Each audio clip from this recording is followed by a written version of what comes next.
2025 সালে এসে আবারও কিয়ামতের নতুন আলামত প্রকাশ পেল, যা আমাদের প্রিয় নবী হযরত মুহাম্মদ সাল্লাল্লাহু আলাইহি ওয়াসাল্লাম আরো 1400 বছর আগে বলে গিয়েছেন। প্রিয় নবী হযরত মুহাম্মদ সাল্লাল্লাহু আলাইহি ওয়াসাল্লামের একটা কথাও যে মিথ্যা নয় তা খুব ভালোভাবে পশ্চিমা বিজ্ঞানীরা প্রমাণ করেছে। প্রিয় নবী আজ থেকে আরো 1400 বছর আগে বলেছেন, পৃথিবীতে 10টি বড় কিয়ামতের আলামত প্রকাশ না হওয়া পর্যন্ত পৃথিবীতে কিয়ামত সংঘটিত হবে না। কি সেই আলামত জানিয়ে রীতিমতো চিন্তায় পড়েছে পুরো বিশ্বের বিজ্ঞানীরা।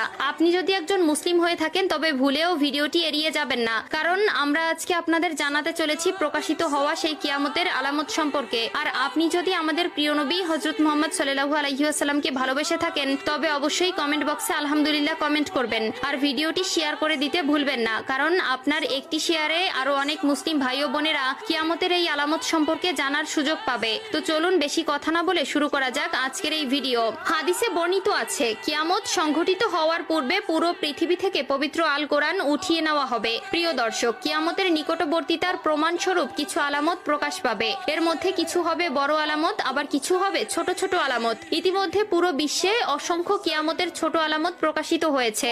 যেমন হাদিসে বর্ণিত আছে, আরবের বেদুইনরা অর্ধ উলঙ্গ অবস্থায় থাকবে, তবে তারা বড় বড় দালান কোঠা নির্মাণের প্রতিযোগিতায় নেমে পড়বে, এমনকি তাদের পায়ে জুতাও থাকবে না। বর্তমানে 2025 সালে কিয়ামতের নতুন যে আলামত প্রকাশ পেয়েছে তা হলো কিয়ামতের আগে পবিত্র আল কোরআন থেকে সকল অক্ষর উঠিয়ে নেওয়া হবে। ইতিমধ্যে এমনই কিছু তথ্য প্রকাশ পেয়েছে।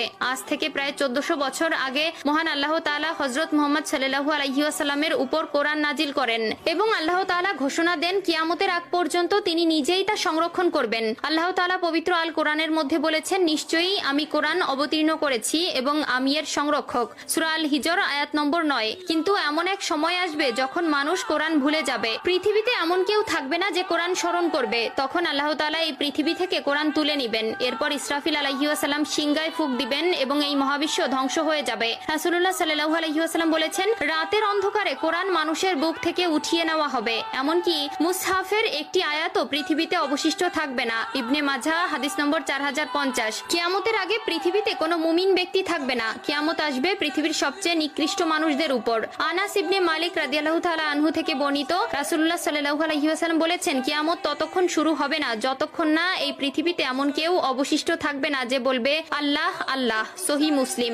অর্থাৎ কিয়ামতের আগে সকল মুসলিম মারা যাবে। আবু হুরায়রা রাদিয়াল্লাহু তাআলা আনহু থেকে বর্ণিত, রাসূলুল্লাহ সাল্লাল্লাহু আলাইহি ওয়াসাল্লাম বলেছেন, আল্লাহ তাআলা ইয়েমেন থেকে একটি মৃদু বাতাস প্রবাহিত করবেন যা রেশমের মতো মসৃণ হবে। যার অন্তরে এক বিন্দু পরিমাণেও ঈমান থাকবে সে সেই বাতাসে শান্তির মৃত্যুবরণ করবে। সহিহ মুসলিম। এরপর আল্লাহ তাআলা কোরআন পৃথিবী থেকে উঠিয়ে নেবেন এবং মানুষের অন্তর থেকে